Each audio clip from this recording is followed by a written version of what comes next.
Hello students, सिर्फ success channel में आपका स्वागत है।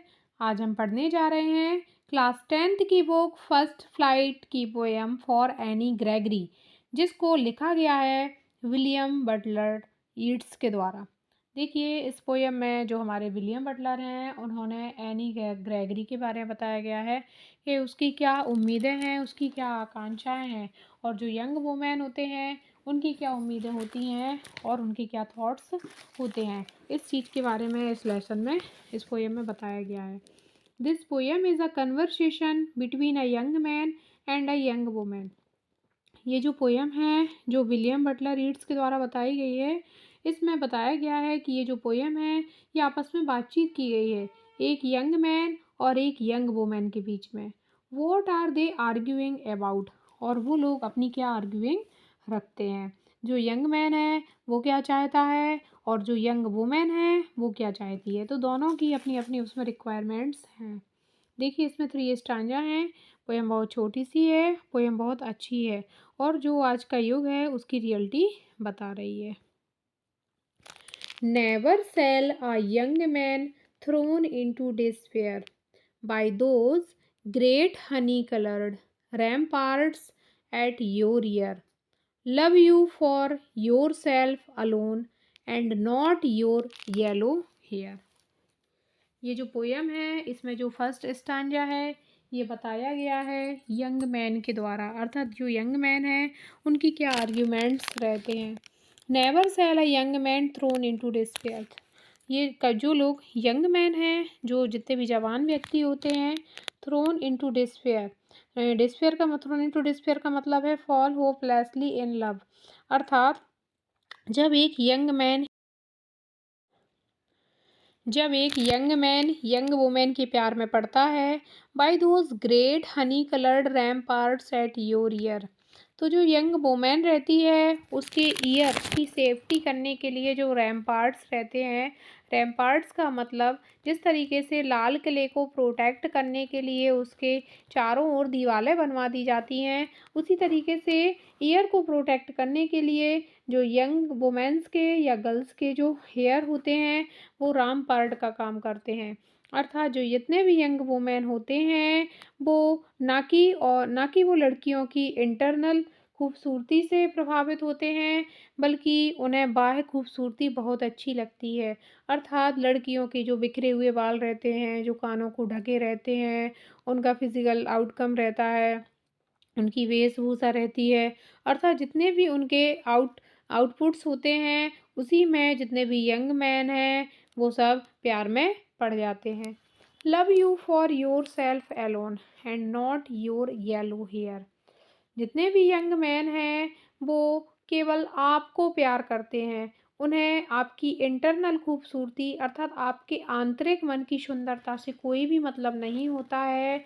उन्हें मतलब होता है तो केवल आपकी बाह्य खूबसूरती से। और जैसा कि हम आज के युग में देखते भी हैं, जैसे कि जो लड़के लड़कियां जो पढ़ने वाले बच्चे होते हैं या फिर जो ना भी पढ़ने वाले बच्चे होते हैं, वो लोग केवल जो ये जितने भी यंग लड़के होते हैं वो लड़कियों की बाह्य खूबसूरती से प्रभावित होते हैं। उन्हें उनकी आंतरिक खूबसूरती अर्थात उनके मन की सुंदरता, उनके मन में क्या है क्या नहीं है, इस चीज़ से कोई मतलब नहीं है। उन्हें तो उनका चेहरा अच्छा लगना चाहिए, उनके बाल अच्छे लगने चाहिए। अगर वो देखने में अच्छी हैं तो उसका मतलब ये होता है कि वो अच्छी है लड़की, भले ही वो अंदर मन से कितनी भी खराब क्यों ना हो। और यही हमारी आज की जनरेशन की सबसे बड़ी कमी है।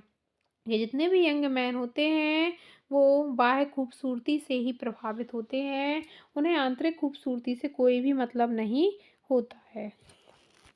अब देखिए, हम बात सेकंड स्टांजा की करते हैं। But I can get a hair dye and set such colour है देयर, ब्राउन और ब्लैक और carrot, that young man in despair may love me for myself alone and not my yellow hair. Second stanza young woman अर्थात any के द्वारा बोला गया है। Any ग्रोगरी जो इसकी मुख्य किरदार है उसके द्वारा बोला गया है। वो कहती है, यदि ऐसी बात है कि जो यंग मैन है वो मेरी बाह्य खूबसूरती से प्रभावित है, तो फिर मैं अपने कलर को डाई कर लूँगी। अर्थात अभी जो उसके हनी कलर के हेयर हैं, वो कह रही है मैं अपने बालों को डाई करके उनको ब्राउन कर लूँगी या फिर ब्लैक कर लूँगी या फिर कैरेट अर्थात क्रीम कलर का कर लूँगी। लेकिन अब मैं अपने बालों को हनी कलर का बिल्कुल भी नहीं रहने दूँगी, क्योंकि मुझे पता है कि मेरे हनी कलर से ही जो यंग मैन है वो प्रभावित हुआ है। अर्थात जितने भी लड़के होते हैं वो लड़कियों के बालों से ही प्रभावित होते हैं। तो जो एनी ग्रोगरी हैं ये बता रही हैं कि मैं ऐसी बात है तो मैं अपने बालों को डाई कर लूँगी और मैं अपने बाल का कलर चेंज कर लूँगी। That young man in despair, और ये जो अभी यंग मैन है जो अभी मेरे प्यार में पड़ा हुआ है, फॉल इन लव, तो वो फिर मेरे प्यार में नहीं पड़ेगा। May love me for myself alone. तो जो एनी ग्रेगरी हैं अर्थात जो यंग वुमेन है, जितनी भी यंग वुमेन्स होती हैं उनकी आर्गूमेंट्स होती है कि जितने भी यंग मैन हैं वो केवल मुझसे प्यार करें, ना कि मेरी बाह्य खूबसूरती से प्यार करें, क्योंकि बाह्य खूबसूरती तो आज है कल नहीं रहेगी, परसों बिल्कुल भी नहीं रहेगी, लेकिन जो आंतरिक खूबसूरती है वो समय के साथ और भी अधिक बढ़ती जाएगी। And not my yellow hair. तो इसी तरीके से जितनी भी यंग गर्ल्स हैं उनकी रिक्वायरमेंट यही रहती है कि जो भी लड़का उनको प्यार करे वो उनकी आंतरिक सुंदरता को देखकर प्यार करे, ना कि बाह्य खूबसूरती को देखकर प्यार करे, क्योंकि जो बाह्य खूबसूरती है वो नश्वर है, अर्थात उसका एक ना एक दिन विनाश होता है। जैसे कि हम देखते हैं कि जो 15 साल में व्यक्ति की खूबसूरती रहती है वो अलग रहती है, 20 साल में अलग रहती है, 30 साल में अलग रहती है, 40 साल में अलग रहती है और 40-50 के बाद लगभग इंसान ओल्ड होना शुरू हो जाता है। तो जो खूबसूरती उसकी 18-20 साल में होती है वो खूबसूरती उसकी 30-35-40 साल में नहीं होती है। इसीलिए वो लड़की कहना चाहती है कि भाई अगर प्यार करना है तो मेरे मन को देखकर मुझसे प्यार करो, ना कि मेरे खूबसूरती को देखकर मुझसे प्यार करो।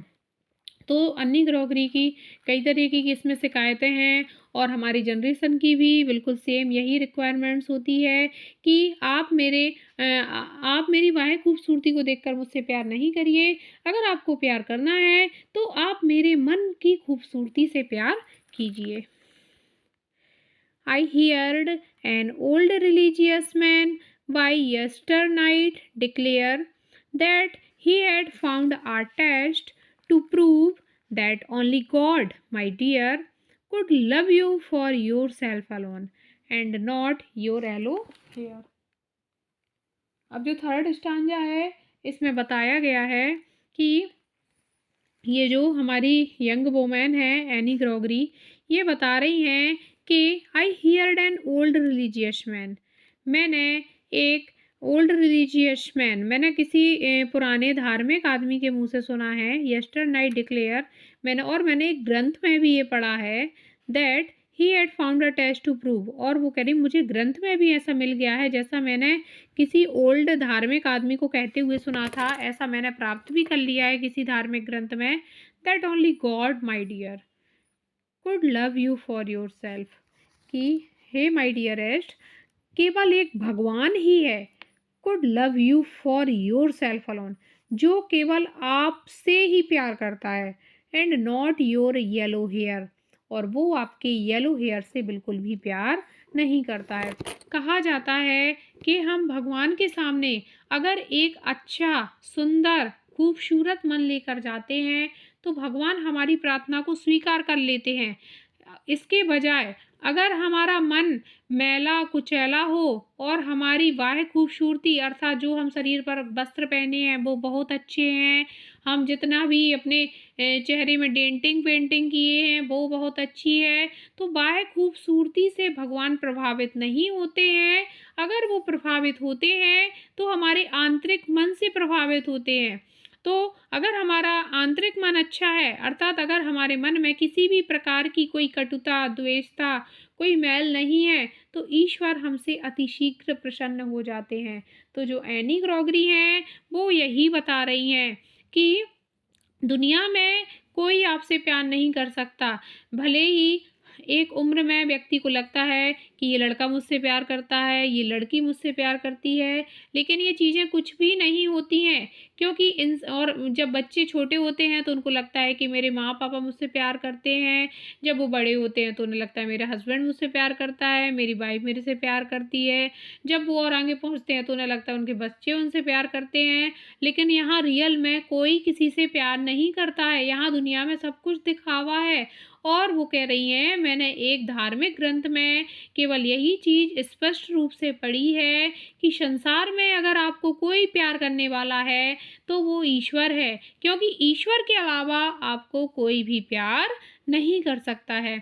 और ईश्वर भी आपको जब प्यार करता है तो वो केवल आपका मन देखता है, ना कि आपकी बाह्य खूबसूरती देखते हैं, क्योंकि बाह्य खूबसूरती तो कोई भी थोड़ी-सी डेंटिंग, पेंटिंग, अच्छे कपड़े पहनकर प्राप्त कर लेता है, लेकिन आंतरिक खूबसूरती पाने के लिए व्यक्ति को बहुत त्याग करना पड़ता है, और जो व्यक्ति त्यागी होता है, उसी को भगवान अपनी शरण में लेते हैं।